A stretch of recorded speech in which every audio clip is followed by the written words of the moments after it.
සිංහල සිනමාවේ සදාකාලික පෙම්වතා සනත් ගුණතිලක සහ ජානකී විජේරත්නගේ කැදැල්ලේ අර්බුදයක්ද.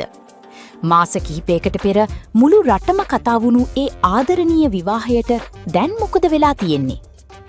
ප්‍රවීණ රංගන ශිල්පී සනත් ගුණතිලක සහ ලයිකා නිෂ්පාදන සමාගමේ උපසභාපතිනි ජානකී විජේරත්න අතර තිබුණේ වසර ගණනාවක පැතිරුණු ප්‍රසිද්ධ රහසක් බඳු වූ ප්‍රේම සම්බන්ධයක්. ඔවුන් දෙදෙනා රාණි චිත්‍රපටයේ වැඩකටයුතු අතරතුරදී ඇතිවුණු ඒ සමීත බව පසුගිය වසරේදී චාම් විවාහයකින් කෙලවර වුණා. සනත් ගුණතිලක මහතා එදා පැවසුවේ තමන්ගේ හුදකලා ජීවිතයට ජානකීගෙන් ලැබුණු ශක්තිය මහත් ආශිර්වාදයක් බවයි. නමුත් දැන් සිනමා ක්ෂේත්‍රය තුළ අලුත් කතාවක් පැතිර යනවා. ඒ මේ ආදරණීය යුවළ දැන් වෙන් වී ඇති බවයි.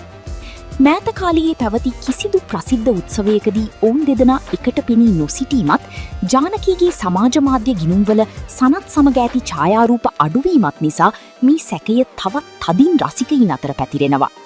ඔවුන් අවසන් වරට එකට පෙනී සිටියේ සුරදූතයෝ චිත්‍රපටයේ මංගල දර්ශනයටයි. සනත් ගුණතිලක මහතා සිය ජීවිතයේ 66 වන විය පසු කරමින් සිටින අතරි ඔහු එදා පැවසූ පරිදි අපි දෙන්නා හරිනම් ඒ ඇති යන ප්‍රකාශය අදටත් රසිකයින්ට මතකයි. යම් හේකින් මෙම පුවත සත්‍යයක් නම් ඒ සිනමා ක්ෂේත්‍රයට මෙන්ම ඔවුන්ට ආදරය කරන රසිකයින්ටත් මහත් කනගාටුවක් වනු නොඅනුමානයි.